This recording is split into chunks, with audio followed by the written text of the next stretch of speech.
I am deeply pleased and honored to receive this award.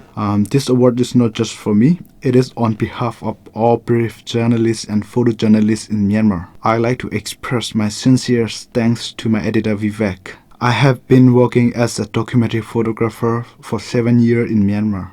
This work dramatically changed after the military denied the election results from November 2020, which had brought a second landslide victory to the civilian government, and citing Walter Ford seized power in a coup on February 1st, 2021. As a documentary photographer, it was important for me to document the historical movements and changes following the coup detected. I photographed in Yangon as the public protest peacefully and continued photographing when the military began violently cracking down with live rounds.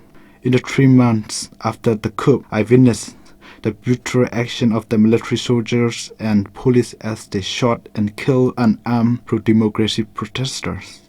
The journalists and photographers who were covering the news and presenting it to the world also quickly became targets of the military junta. And during my time photographing in Yangon after the coup, I witnessed soldiers and police beat and arrest my fellow journalists. I myself narrowly escaped arrest twice. In total, more than 120 journalists have been arrested, of whom 48 are still detained. 1 freelance photojournalist was killed in military custody. The military has also revoked the media license of several media outlets and raided some of their offices. In the current situation, almost all journalists and news editors across Myanmar have fled to the border territories, known as the liberated area, which are under control of armed revolutionary groups. All have left the country altogether.